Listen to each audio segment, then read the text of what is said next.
बुढ़ापे में माँ बाप को अलग से भोजन बनाना पड़े।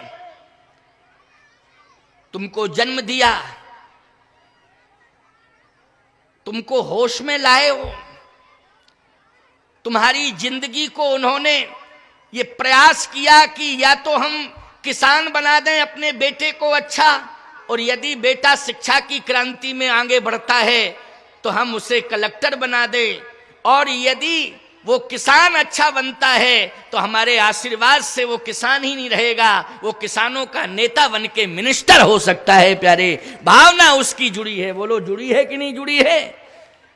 लेकिन आज ये कैसी विडंबना कि माँ बाप रो रहे हैं, अलग भोजन बना रहे हैं, उनकी संतानें अपना अलग भोजन बना रही हैं, अलग खिचड़ी पका रही हैं उनकी संतानें।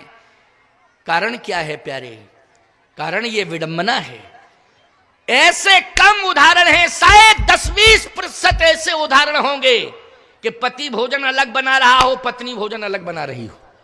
ऐसे 10-5% मिल जाएंगे, पर ऐसे भी मिलेंगे, ऐसी बात नहीं, ऐसे भी मिलेंगे। और ऐसे भी मिलेंगे कि पत्नी को पति भोजन रोज बना के खिला रहा है, ऐसे भी मिलेंगे उदाहरण। ऐसे भी इस देश में उदाहरण मिलेंगे कि पूरा पति भोजन, प्रसाद, चाय, पानी सब कंप्लीट करके लो। ऐसे भी उदाहरण मिलेंगे। ऐसे भी उदाहरण है कि पत्नी अलग भोजन बना रही है, पति अलग भोजन बना रहा है, पुत्र अलग भोजन बना रहा है, पुत्र वधू अलग भोजन, ऐसे भी प्रमाण मिलेंगे।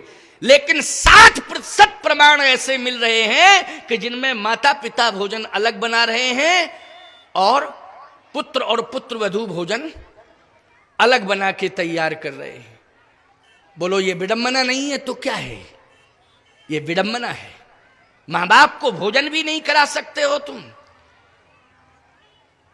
धन हो जाओगे अगर तुम माता पिता के प्रति समर्पित हो जाओगे, तुम्हारे जीवन धन्य हो जाएगा कि अगर तुम अपने हाथ से मां बाप को भोजन करा दोगे। मैं एक बात कहता हूं, जो अपने हाथ से जीवन भर मां बाप को भोजन कराता है, परमात्मा एक दिन उन्हीं के हाथ का भोजन करता है। ये मैं दावे के साथ कह रहा हूं, चैलेंज से कह रहा हूं।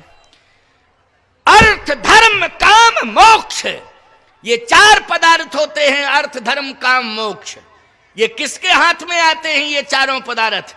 अर्थ चाहिए तुम्हें तो कैसे मिलेगा? धर्म चाहिए तो कैसे मिलेगा? मोक्ष चाहिए तो कैसे मिलेगा? अर्थ, धर्म, काम, मोक्ष। काम चाहिए तो कैसे मिलेगा? ये 4 मिलेंगे कैसे? यदि रामायण को तुम सुनते हो, रामायण के प्रति तुम्हारा समर्पण है, तो मैं बता रहा हूं कि अर्थ, धर्म, काम, मोक्ष रामचरितमानस के प्रमाण के अनुसार कैसे मिलेंगे आपको। करतल हो पदारथ ताके,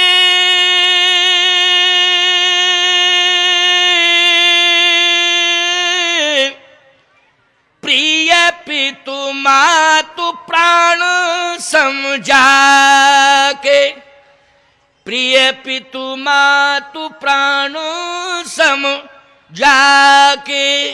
जो माता पिता को प्राण से भी ज्यादा महत्व देते। देखो, प्राण सबसे ज्यादा प्यारा होता है कि नहीं होता है? बोलो, होता है प्राण प्यारा कि नहीं? सबसे ज्यादा प्यारा प्राण होता है। हम इस बात को बिल्कुल मानने को तैयार नहीं हैं। संसार में पति पत्नी भले ही आपस में बात करें कि हम तुम्हारे लिए जी रहे, तुम हमारे लिए जी रही, भले ये कहें, लेकिन सही बतावें। और यहां तक चैलेंज हो जाता है कि पत्नी कहती हम तुम्हारे बिना नहीं जी सकते, पति कहता हम तुम्हारे बिना नहीं जी सकते। अच्छा, ईमानदारी से बताओ, बीच में अगर कहीं से शेर कूद पड़े तो पत्नी अलग भगेगी, पति अलग भगेगा प्राण बचा के? बोलो, अलग अलग भगेंगे कि नहीं भगेंगे? इसका मतलब है कि ना पत्नी को पति प्रिय था, ना पति को पत्नी। अपने अपने प्राण सबको प्रिय थे, अपने अपने प्राण बचा करके सब भगे। बोलो, भगे कि नहीं भगे? सही बात तो यही है। लेकिन सत्य प्यारे ये है, मैं दावे के साथ कह रहा हूं कि प्राण सबसे ज्यादा प्रिय है। लेकिन शास्त्र कहता है कि जो प्राण से भी ज्यादा प्रिय माता पिता को समझता है, अर्थ धर्म काम मोक्ष अपने आप उसके हाथ में आ जाते हैं। प्रयास करने की जरूरत नहीं पड़ती है, अपने आप उसके हाथ में अर्थ धर्म काम मोक्ष आ जाते हैं। इसलिए करतल हो पदार्थता के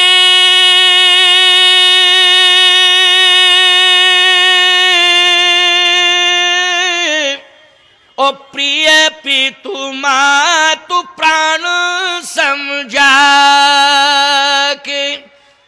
माता पिता को प्राण से भी ज्यादा महत्व दो, क्योंकि तुम्हारे प्राण बचाए हैं माँ बाप ने।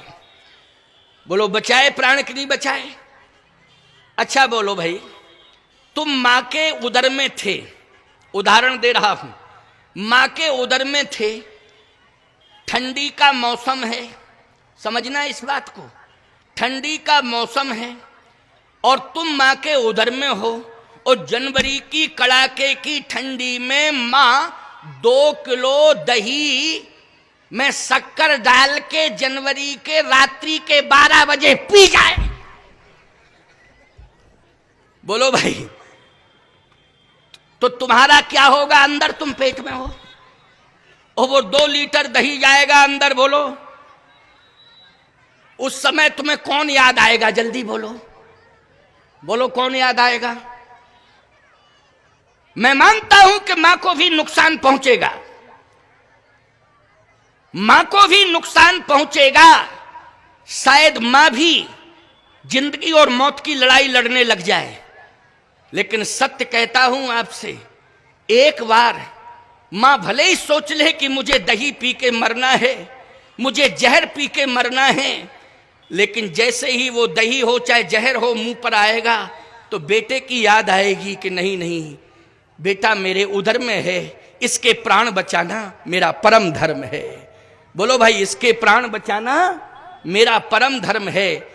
इसलिए वो अपने प्राणों को रोके रहेगी, क्योंकि बेटे का प्राण बचाना परम धर्म है। तो बोलो अपने प्राण से ज्यादा चिंता बोलो बेटे के प्राण की करती है कि नहीं करती? संतान बेटी हो चाहे बेटा हो, मैं बेटा ही शब्द कह रहा हूं तो बेटियां ऐसा ना सोचें कि मेरे लिए तो कुछ कह ही नहीं रहे, मैं संतान की बात कर रहा हूं। बोलो ईमानदारी से, अपने प्राण से ज्यादा चिंता अपनी संतान के प्राण की है कि नहीं? मां को है। और सुन लीजिए प्यारे, जब तुम होश में आ जाते हो, अगर भूखे हो और भोजन सीमित है, तो बोलो माँ बाप पहले संतान को भोजन कराते हैं कि नहीं कराते हैं? और बचता है तो फिर कहते हैं कि ठीक है बचेगा तो ले लेंगे, नहीं होगा बोले जल पी के सो जाएंगे, पानी पी के सो जाएंगे। लेकिन अपनी औलाद को क्या भूखा छोड़ सकते हैं? जल्दी बोलो, नहीं नहीं। एक उदाहरण दे रहा हूं, ध्यान से मेरी बात को सुन लेना। आज मैं मातृ पितृ भक्ति पर बोल रहा हूं। भगवान राम ब्रह्म मुहूर्त में जगते हैं तो माता पिता को प्रणाम करते हैं, ये मातृ पितृ भक्ति है भगवान राम की। लेकिन सत्य कहता हूं आपसे, चाहे जितने बड़े ज्ञानी ध्यानी ब्रह्म ज्ञानी तुम क्यों ना हो जाओ, लेकिन यदि तुम्हारे घर में बेटी आ जाए संतान के रूप में, तो ये समझ लेना चाहिए कि हमारी तपस्या सफल हो गई, हमारा ब्रह्म ज्ञान सफल हो गया, हमारा जीवन सफल हो गया।